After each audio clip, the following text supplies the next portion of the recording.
Hai teman-teman, kembali lagi dengan Denis di sini. Kali ini saya akan membahas sebuah isu di mana Forum Dokter mensomasi Menkes kita, yaitu Bapak Budi Gunadi Sadikin, yang menyatakan bahwa biaya pembuatan STR dan SIP di Indonesia itu mahal ya.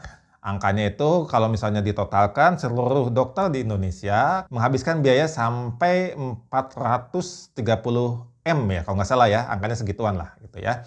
Dan untuk pembuatan SIP itu kan membutuhkan SKP ya. Nah, SKP ini dokter itu dalam 5 tahun wajib mengumpulkan 250 SKP ya. Menurut berita yang saya baca, Bapak Menkes yaitu Bapak Budi Gunadi Sadikin menyatakan bahwa pengumpulan SKP itu bisa menghabiskan 1 triliun per tahun untuk semua dokter di Indonesia, di mana biayanya kurang lebih ya 1 juta untuk 4 SKP. Nah, ini pandangan saya ya untuk Bapak Menkes itu sebetulnya niat beliau itu mulia ya, bagus gitu ya. Tujuannya untuk menekan biaya pelayanan kesehatan di Indonesia yang mungkin terkenal mahal dibandingkan tetangga misalnya Malaysia atau Singapura ya gitu ya. Dimana mungkin salah satu faktornya itu biaya administrasi dokter itu mungkin yang dianggap beliau relatif mahal atau mungkin sangat mahal ya. Nah, ini pengalaman saya sebagai dokter selama ini di mana mengurus izin SIP, STR, dan lain-lain, dan SKP juga ya. Ya, pandangan saya mungkin Pak Budi ini mendapatkan info-info yang nggak pas ya untuk semua dokter di Indonesia, atau mungkin hanya mendapatkan info ini dari 1-2 kasus gitu ya. Sebetulnya begini teman-teman ya, jadi untuk kalian ketahui, ini saya tidak ada niat untuk menjelek-jelekan dokter, tidak ada niat untuk menjelek-jelekan Pak Budi, tidak ada niat untuk menjelek-jelekan pemerintah gitu ya. Ini sebagai gambaran aja supaya teman-teman juga tidak terlalu menjelek-jelekan satu sisi gitu ya. Memang mungkin keduanya ada kesalahan atau ketidaktepatan kebijakan ya, pandangan saya gitu ya gitu. Jadi begini, untuk pembuatan STR itu ya gitu ya, itu membutuhkan 250 SKP dalam 5 tahun ya. Nah, sedangkan untuk biayanya, biaya STR itu ada 3 komponen ya. Satu, itu adalah biaya verifikasi SKP di wilayah. Biasanya beda-beda tiap wilayah ya. Tapi kalau wilayah saya itu biayanya cuma 200.000 ya. Untuk ID pusat itu biayanya cuma 150.000. Sedangkan untuk KKI, Konsul Kedokteran Indonesia, di mana nanti KKI inilah yang menerbitkan STR dokter ya gitu. Nah, biayanya cuma Rp300.000. Nah, Rp300.000 ini masuk ke kantongnya pemerintah ya gitu. Jadi ini merupakan biaya penerimaan pajak, biaya penerimaan pemerintah ya yang 300.000 ini. Sedangkan yang ini mungkin pure untuk ID gitu ya. Nah, mungkin wilayah-wilayah lain biayanya sedikit berbeda ya dibandingkan dengan wilayah saya, mungkin bisa sedikit lebih mahal, mungkin bisa sedikit lebih murah gitu. Jadi kalau biaya 6 juta itu untuk pembuatan STR, pengalaman saya kayaknya nggak nyampe segitu. Tapi, nah ini ada tapinya ya. Nah tapi gini, STR itu kan dibutuhkan untuk membuat SIP ya. Nah, biasanya pada saat akan memperpanjang SIP di mana STR-nya habis, dokter itu biasanya akan mengurus keanggotaan ID ya. Jadi begini, di tiap wilayah ID itu memiliki kebijakan masing-masing ya. Contohnya di wilayah saya mungkin beda dengan wilayah di tempat lain gitu ya. ID-nya gitu ya. Dalam persyaratan untuk memperpanjang STR atau membuat SIP, di mana biasanya untuk memperpanjang STR itu butuh persyaratan yang diverifikasi oleh ID setempat. Nah, ini bisa syaratnya beda-beda ya. Mungkin ya, pengalaman saya selama ini gitu ya, ada biaya di mana kalau kita akan membuat SIP, ya, mungkin di tempat lain syarat STR juga sebelum SIP ya, itu dokter diwajibkan melunasi iuran anggota selama 5 tahun ke depan, di mana tiap bulannya itu ada biaya sekian-sekian. Ini beda-beda tiap wilayah ya. Nah, ini kalau ditotalkan selama 5 tahun, mungkin angkanya memang bisa mencapai jutaan. Nah, mungkin biaya inilah yang dianggap atau yang dihitung ke dalam biaya pembuatan STR di tempat lain ya, di wilayah ID tempat lain gitu ya. Nah, memang biasanya keanggotaan ini mesti dilunasi dalam di muka ya 5 tahun. Mungkin ada juga yang 1 tahun, 2 tahun, tapi saya ada pengalaman memang mesti dilunasi 5 tahun di muka gitu ya.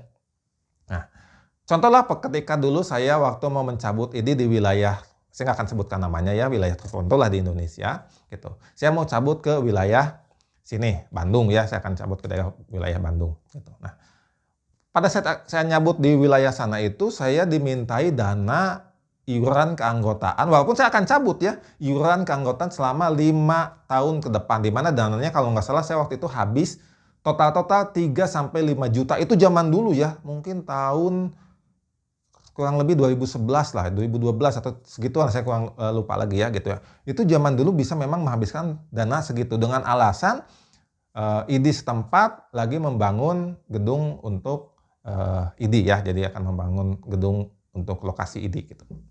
Nah, mungkin kasus ini juga terjadilah di tempat-tempat yang lain dan inilah yang nyampe ke Pak Menkes. Nah, mengenai SKP, SKP ini adalah syarat untuk pembuatan STR, di mana SKP ini adalah poin yang mesti dikumpulkan oleh dokter sebagai bukti bahwa dokter yang bersangkutan memiliki kompetensi untuk melakukan pelayanan kesehatan. Nah, salah satu syaratnya itu adalah, jadi begini ya, dalam SKP itu ada beberapa bagian ya. Jadi SKP itu yang 250 itu dibagi-bagi ya.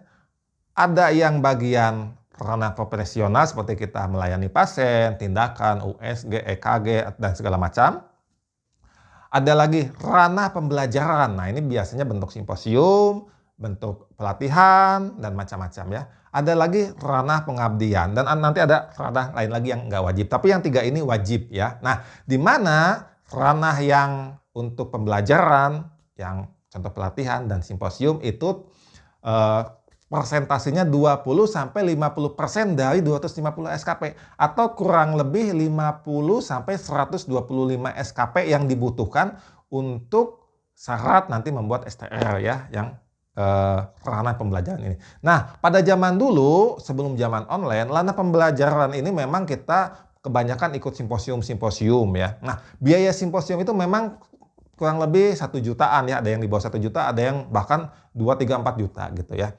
Kata berita yang saya baca, biayanya itu untuk 4 SKP kurang lebih 1 juta ya. Jadi kalau di total-total untuk semua dokter 250 SKP gitu ya, itu bisa mencapai 1 triliun. Padahal enggak ya, jadi 250 SKP itu dibagi-bagi. Yang simposium atau pelatihan itu cuma 20-50% atau cuma 50-125 SKP. Itu pun saat ini kita nggak mesti, ini dokter ya, banyak pilihan untuk mendapatkan SKP tersebut.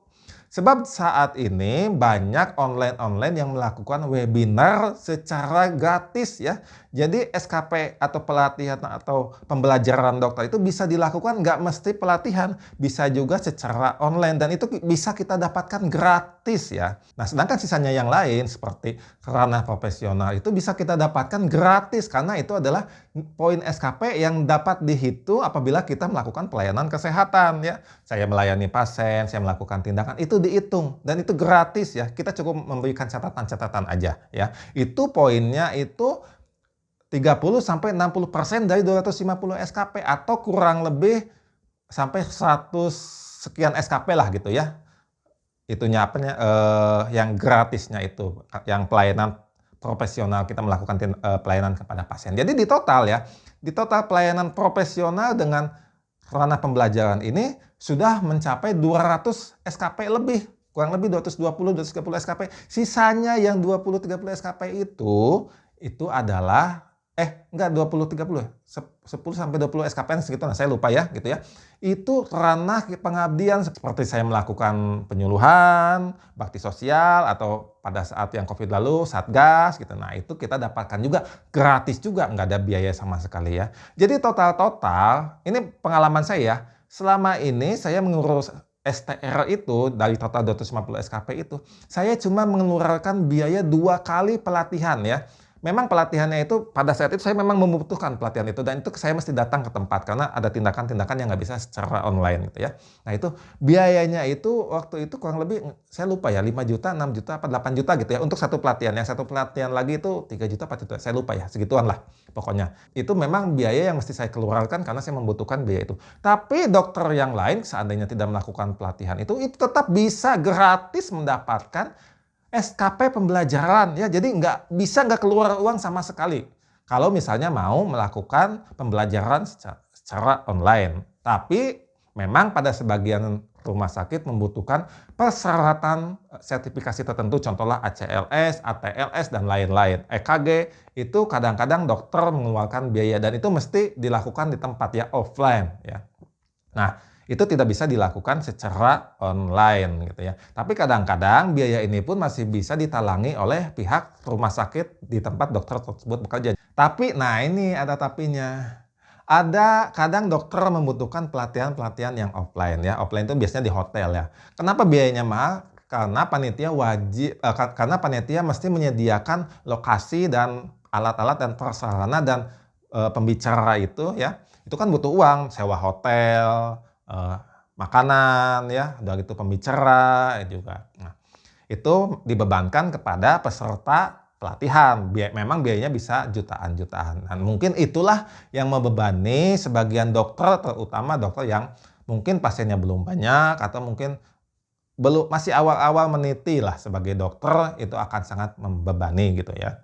Tapi di kasus yang lain, yang dokter yang sudah mapan, kadang-kadang, bukan kadang-kadang, saya memang banyak dengar, mungkin kalau misalnya teman sejawat atau dokter ditanya mungkin nggak akan ngaku. Ini kayak kentut ya, kayak korupsi lah di pemerintah. Semua orang juga tahu di pemerintah itu banyak korupsi, tapi kalau ditunjuk siapa nggak ada yang bisa nunjuk. Begitupun dengan kasus ini ya. Banyak dokter memang yang disponsori oleh pihak farmasi ya gitu. Jadi pihak farmasi sponsori dokter, misalnya untuk pelatihan gitu ya. Bukan cuma pelatihan, bahkan sampai ada yang jalan-jalan ke luar negeri gitu ya. Jadi memang kadang-kadang di belakang inilah kong kali kong antara dokter dengan perusahaan farmasi yang membuat biaya pengobatan menjadi mahal ya. Nggak percaya, coba Anda berobat ke dokter spesialis ya. Mau spesialis apapun lah. Dikasih resep ke apotek, coba. Kebanyakan resepnya itu pasti di angka 100.000 ke atas ya. Saya ada pengalaman berapa kali ya, keponakan saya berobat ke dokter spesialis, ada yang spesialis anak ya, macam-macam lah gitu ya. Spesialis dalam, dikasih resep ke apotek. Itu menghabiskan uang untuk 2 atau 3 item obat 500 sampai 1 juta ya. Padahal obatnya itu saya tahu itu bisa di bawah 30.000.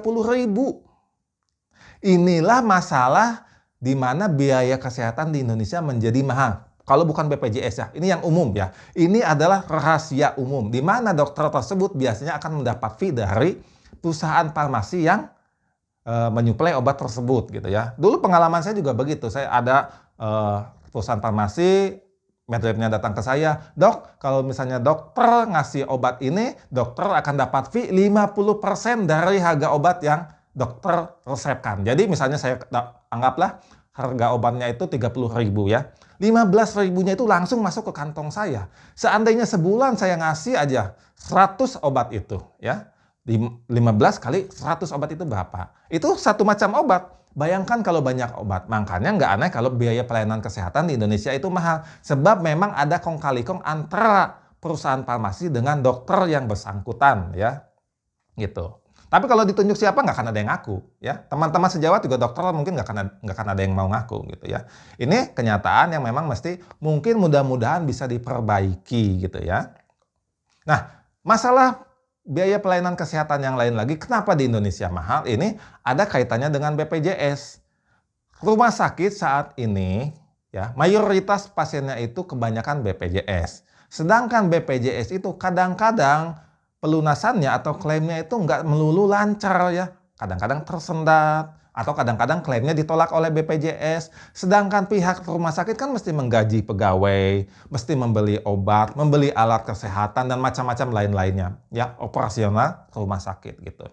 Kalau rumah sakit tersendat-sendat biaya finansial ini, rumah sakit bisa kolaps ya. Satu hari aja rumah sakit tutup, kan komplain pasiennya gitu ya. Nah, kadang-kadang mungkin bukan kadang-kadang, mungkin kebanyakan rumah sakit melakukan yang namanya subsidi silang. Subsidi silang pasien umum ke pasien BPJS ya. Di mana pasien umum akan dibebani biaya yang sangat mahal untuk menopang atau menutupi lubang-lubang pembiayaan BPJS ya. Jadi kita tahu bahwa biaya pengobatan umum dan BPJS itu sangat timpang sekali gitu. Cobalah lakukan misalnya operasi apa gitu. Itu angkanya bisa sampai puluhan juta ya gitu. Padahal mungkin kalau dihitung-hitung pakai BPJS itu angkanya bisa di bawah 10 juta gitu ya. Bisa cuma 3 juta, 4 juta, 5 juta, 6 juta gitu. Tapi kalau umum bisa sampai 30 juta. Bayangkan beda ya, jauh bedanya itu antara BPJS sama umum. Kenapa demikian? Karena BPJS juga mungkin belum, ya saya bisa anggap belum belum maksimal lah, belum optimal ya. Itu di rumah sakit. Di klinik juga atau di praktek umum, BPJS itu dianggap entahlah, kadang-kadang dokter juga kayak nggak niat melayani pasien BPJS karena bayarannya itu aduh sangat menyedihkan sekali.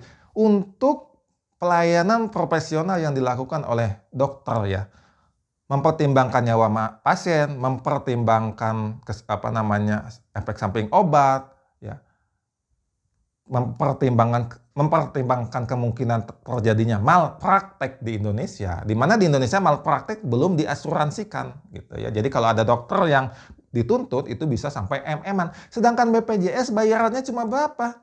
Ini kalau misalnya teman-teman tahu ya, kadang-kadang dokter di klinik ya itu dibayar BPJS itu cuma 2.000 per pasien. Bayangkan, masih lebih untung, lebih enak jualan minuman, nggak ada biaya STR, nggak ada biaya SIP yang mahal-mahal itu gitu ya misalnya. Atau biaya yang lain-lainnya gitu. Nggak ada dugaan malpraktek, nggak dituntut, nggak diancam-ancam. Gitu. Lebih baik jualan jus minuman aja gitu ya. Untungnya sama-sama 2.000. Jadi bagaimana mau maksimal kalau misalnya pemerintah aja masih menghargai jasa dokter itu dengan recehan atau dianggap sebelah mata gitu ya. Dokternya juga mengobatinya setengah hati. Coba aja berobat ke pelayanan kesehatan yang dilayani dengan BPJS. Jutek, perawatnya sinis. Kenapa jutek dan sinis? Setengah hati pelayanannya itu ya, gitu. Dibayarnya juga nggak lebih mahal dibandingkan jualan minuman untungnya, gitu ya. Sedangkan dokter resikonya tinggi banget, menyangkut nyawa pasien. Lalu pasiennya kelewat banyak, sehari bisa 100 sampai 200 pasien, ya. Bayangkan, nggak mungkinlah melayani pasien, konsultasi pasien akan maksimal dan pasiennya akan puas kalau pelayanannya aja 5 menit juga nggak nyampe. Ya. Karena kalau nggak lebih 5 menit yang pasien di sana itu, yang lagi nungguin komplain semuanya. Dokternya lama, gitu ya. Jadi pemerintah juga kadang-kadang nggak tahu lah, saya nggak paham ya gitu ya. Memaksakan dokter itu dengan fee yang rendah gitu, karena dianggap nanti pasiennya banyak, fee-nya bakal gede gitu. Jadi gitu ya.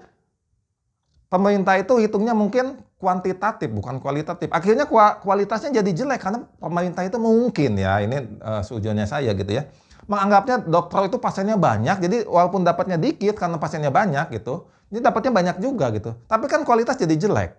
Pelayanan kesehatan di Indonesia jadi jelek. Rakyat kita jadi pada komplain semuanya. Yang ideal, pendapat saya ya, pengalaman saya itu, dokter itu jangan sampai lebih dari 40 pasien dalam satu hari. Lebih ya. Yang enaknya itu 20 pasien. Itu akan lebih optimal buat dokternya. Bisa lebih lama waktunya. Ya. Tapi kalau dokter cuma 20 pasien, dokternya nggak dapat uang yang cukup dong. Ya nggak? Loh, advokat aja bisa MM-an dapat uang, kenapa dokter nggak boleh? Arsitek bisa MM-an menjalankan profesinya, kenapa dokter nggak boleh?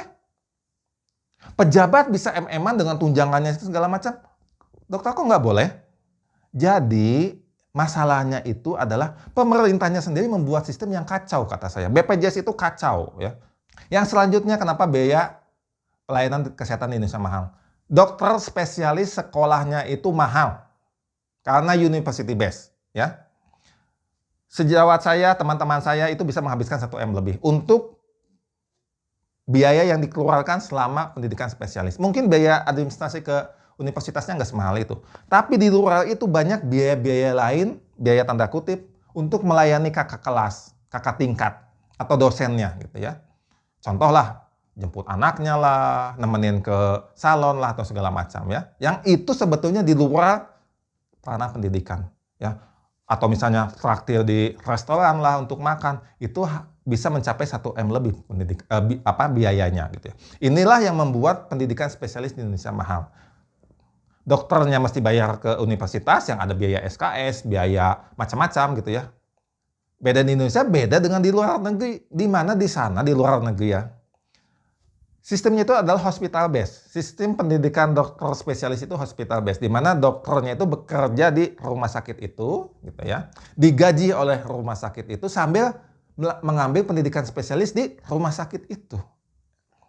Itulah yang membedakan di mana dokter spesialis di luar negeri itu mungkin biayanya jauh lebih rendah dibandingkan pendidikan dokter spesialis di Indonesia. Di Indonesia itu university base, di luar negeri itu hospital base. Itu yang membedakan.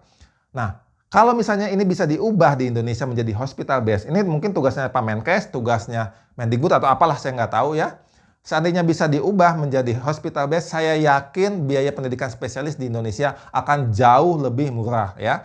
Sehingga dokter nggak perlu balik modal. Dan masalah kelangkaan dokter spesialis di Indonesia bisa tertangani dengan baik gitu ya. Ini dari dulu menjadi masalah ini. Kenapa dari dulu nggak diubah-ubah sistem ini? Sistem yang menurut pendapat saya sangat kacau. Yang namanya universitas pasti akan mengambil keuntungan ya. Dan keuntungannya universitas dari mana?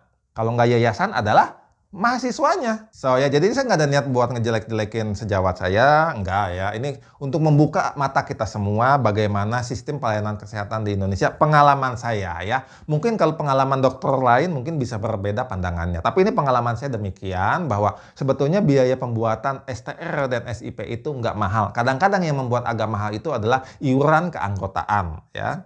Selanjutnya, yang membuat mahal pelayanan kesehatan di Indonesia itu adalah sistem BPJS yang membuat rumah sakit, klinik itu akhirnya membuat subsidi silang ya. Ini karena BPJS itu memang recehan banget lah, itu kata saya, entahlah, ngaco lah pemerintahan, ngaco banget pendapat saya ya. Bagaimana mereka menilai, menghargai tenaga kesehatan ya. Mereka menghargainya secara kuantitatif, bukan kualitatif. Akhirnya kualitasnya sangat jelek gitu ya.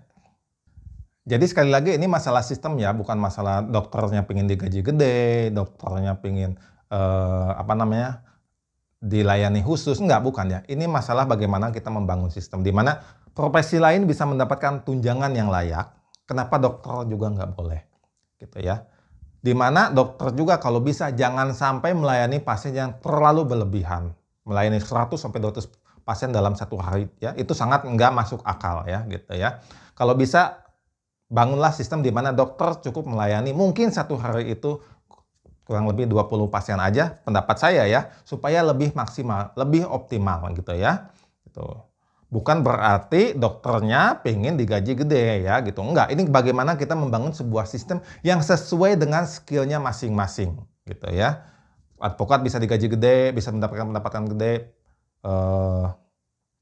pejabat bisa mendapatkan pendapatan yang gede gitu ya. Arsitek juga bisa mendapatkan pendapatan yang gede gitu ya. Direksi bisa mendapatkan pendapatan yang gede. Kenapa dokter nggak boleh?